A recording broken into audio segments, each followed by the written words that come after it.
আসসালামু আলাইকুম। শীতে জনপ্রিয় পিঠার মধ্যে ভাপা পিঠা হচ্ছে একটি। যে কেউ যে কোনো হাঁড়িতে সহজে কিভাবে এই ভাপা পিঠাটা বানাতে পারেন আজকে আমি অনেকগুলো টিপস শেয়ার করব। তাহলে চলুন মূল রেসিপিতে। এখানে একটা বোলের মধ্যে আমি শুকনো চাউলের গুঁড়া নিয়ে নিলাম। এবার পরিমাণ মতো লবণ দিয়ে মেখে নেব।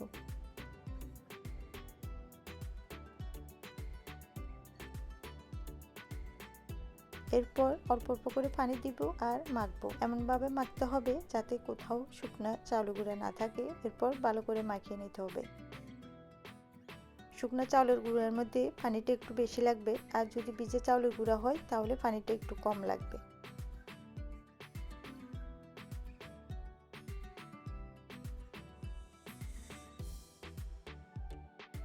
আর এটা যখন দেখবেন এইভাবে মুঠো করলে জমাট বেঁধে যাবে আর আঙ্গুল দিয়ে চাপ দিলে ভেঙে যাবে, বুঝতে হবে এটা মাখা হয়েছে। এরপর যেহেতু এটা শুকনো চাউলের গুঁড়া, এই জন্য আমি 15 মিনিটের জন্য ঢেকে রেখে দিব। 15 মিনিট পরে আসলাম, এরকম একটা চালনি দিয়ে আমি এগুলো ছেলে নেব।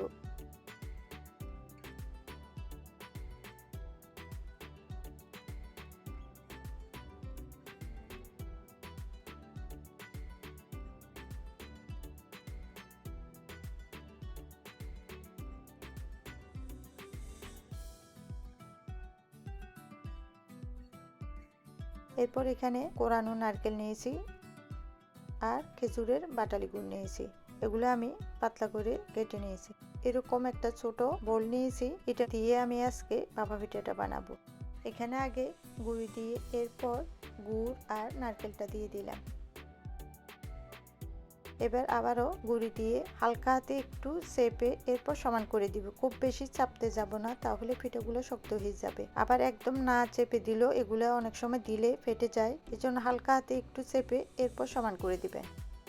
আর এই কাপড়টা আমি পানি দিয়ে ভিজিয়ে এরপর চিপে নিয়েছি। আর আমি ভাতের পাতিল নিয়েছি বড় দেখে, এটার মধ্যে আমি আজকে ভাপা পিঠাটা বানাবো। আর পানিটা এমন ভাবে দিতে হবে যাতে পানিটা ফুটে উঠলো পিঠার মধ্যে না লাগে। আর আপনারা দেখবেন যখন পানিটা যদি কমে যায় পিঠা বানাতে বানাতে, তাহলে পানি আর একটু দিয়ে এরপর ফুটে উঠলে তারপর পিঠাগুলো দিবেন। প্রত্যেকবার পিঠা দেওয়ার সময় এবং নামানোর সময় আমি এই চাটনিটা নামিয়ে এরপর পিঠাগুলো নিয়ে নিব এবং দিব, না হলে হাতের মধ্যে ভাপ লাগতে পারে। পিঠাগুলো হয়েছে কিনা আপনারা দেখে যখন কালারটা চেঞ্জ হয়ে যাবে আর হাত দিলে হাতের মধ্যে লাগবে না, বুঝতে হবে পিঠাটা হয়েছে। এরপর পিঠাটা নামিয়ে নেবেন। এই ছোট ছোট টিপসগুলো যদি আপনারা ফলো করেন আপনাদের পিঠাটাও একদম পারফেক্ট হবে।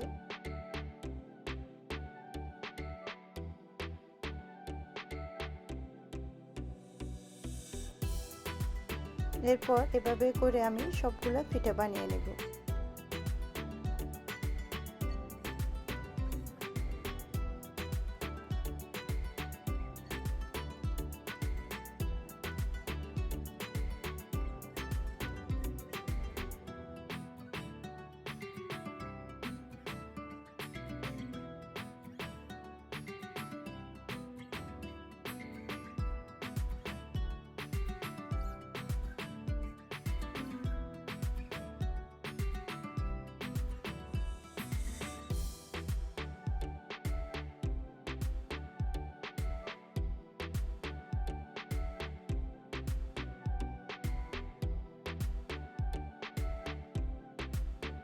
এভাবে করে আমি সবগুলো পিঠা বানিয়ে নিয়েছি। আপনারাও ট্রাই করে দেখবেন, আশা করি ভালো লাগবে। আর আমার রেসিপিটা যদি ভালো লেগে থাকে আমার চ্যানেলটাকে সাবস্ক্রাইব করে আমার পাশে থাকবেন। আল্লাহ হাফিজ, সব ভালো থাকবেন।